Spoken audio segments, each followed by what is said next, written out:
TMC को एक और झटका लगा। अजमल सिद्दीकी ने इस्तीफा दे दिया। माइनॉरिटी सेल के सेक्रेटरी हैं अजमल सिद्दीकी। टीएमसी राज में सिर्फ कटमनी लेकर काम होता है। अभिषेक बनर्जी ने पार्टी को खत्म कर दिया, यह इनका कहना है, और उन्होंने इस्तीफा दे दिया। बात होता है कि ये आएगा वो आएगा, ये बट कोई नहीं, खुश नहीं। खाली क्यों कि कोई डर के, यहाँ कटमनी का डर से यहाँ पे इन्वेस्टमेंट करेंगे। टाटा से चालू हुआ, आज तक कोई बड़ा इंडस्ट्री नहीं आया। दीदी के अलावा किसी को काम करने के लिए नहीं दिया जाता था, चाहे वो फराद हकीम हो चाहे कोई भी हो। यहाँ हमेशा नज़र कॉरपोरेशन में कमिश्नर को अभिषेक बनर्जी अपना आदमी बिठा देता था।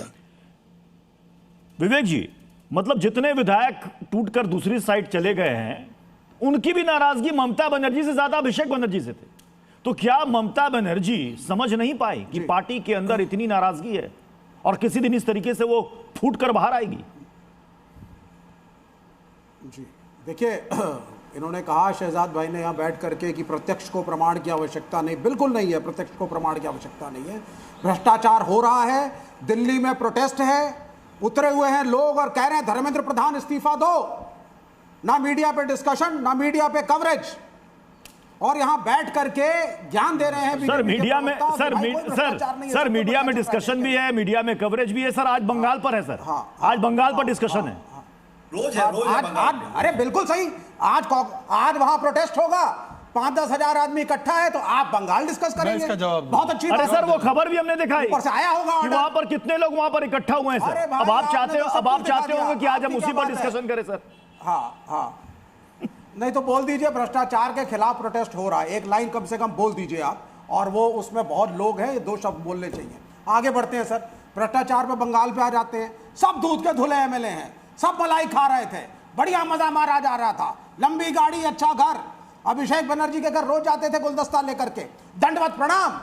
और अचानक सत्ता गई तो शुभेंदु अधिकारी जो पुराने तृणमूल कांग्रेस के हैं, उनके कहने पर आज सारे के सारे दूध के धुले हो गए, सब भ्रष्टाचारी हो गए। पब्लिक सड़क पे उतर आई। वो पब्लिक सो रही थी आज तक, वो पब्लिक नहीं है, वो बीजेपी के कार्यकर्ता हैं। ये मार कुटाई जो हो रही है इस वक्त, ये बीजेपी के कहने पे हो रही है। आप कृपा करके प्रजातांत्रिक तरीके से प्रोटेस्ट करिए। मुख्यमंत्री आपका है, आप एक्शन लीजिए लीगल, आप पुलिस भेजिए, अरेस्ट कराइए, इंक्वायरी करिए और फिर फांसी पे लटकाइए। प्रोटेस्ट होता है जैसे आज हो रहा है जंतर मंतर पर, बिना वायलेंस के गांधी के रास्ते पे चल करके। ये जो वहां हो रहा है, इसको घसीट रहा है तो वो घुस गया। ये दिखाता क्या है? It is the failure of the law and order of Suvendu Adhikari government, and it is being done by his government. Deliberately it is being done to give the message my way or the highway. ये हो रहा है बंगाल में। क्या debate होनी चाहिए थी आज धर्मेंद्र प्रधान के ऊपर। कोई खान सर पे डिबेट कर रहा है, कोई बंगाल पे डिबेट कर रहा है। मैं इस पे जवाब विवेक सर, मुझे लग रहा है कि अभी तक आप लेफ्ट में ही है, सीजेपी आपने ज्वाइन नहीं किया है। हाँ। नहीं कर भी नहीं सुनिए ना विवेक सर सुनिए ना, बंगाल पर चर्चा हो रही है।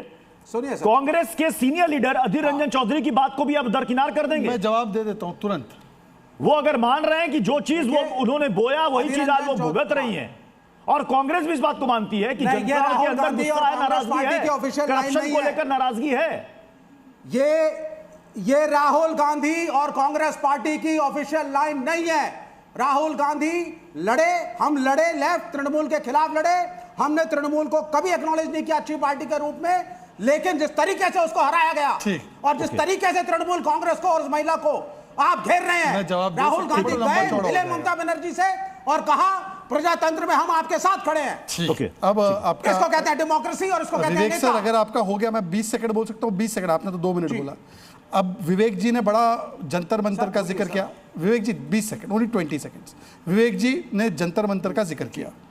ये मैं ट्वीट पढ़ रहा हूँ किसी का, 100 प्रोटेस्टर, उसमें से 75 आपिए, उसमें 3 मोदी लविंग स्पोक्स पर्सन, मतलब जो 3 वहाँ पे लड़के थे उनको, 50 यूट्यूबर, 100 कैमरामैन, 100 पत्रकार, 500 पुलिस वाले। ये हो रहा है जंतर मंतर। और ट्वीट पता है किसने किया?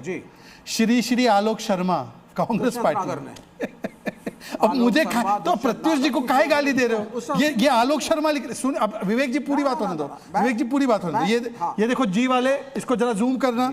हालांकि ये चर्चा का विषय नहीं है, पर अभी प्रत्युष को कटघरे में खड़ा कर दिया विवेक नहीं, तो ने ऐसे तो कि मैं तुम और दिखा बहुत नहीं सारी रहे चीजें हो, दिखा सकता हूं। तुम दिखा नहीं रहे हो, तुम दिखा नहीं रहे हो। ये कांग्रेस का ऑफिशियल स्टैंड है इस पे। अब छोड़ देते। दूसरी बात, अब देखिए विवेक जी को देखकर ना बुद्धदेव भट्टाचार्य जी, ज्योति बासु जी ये इतना तरसते होंगे कि कहां से ये विवेक जी आ गए, कहां हो गए। भाई बताइए कि विवेक जी के नेता को पिनराई विजयन को राहुल गांधी बोलते सबसे भ्रष्ट आदमी है, ईडी इनको अरेस्ट क्यों नहीं करती?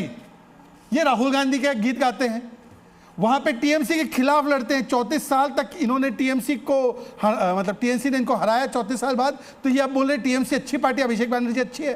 तो बता दीजिए कि टीएमसी के साथ है ना इंडिया अलायंस में? इंडिया अलायंस में टीएमसी के साथ है। हमने नहीं कहा कि टीएमसी अच्छी पार्टी है।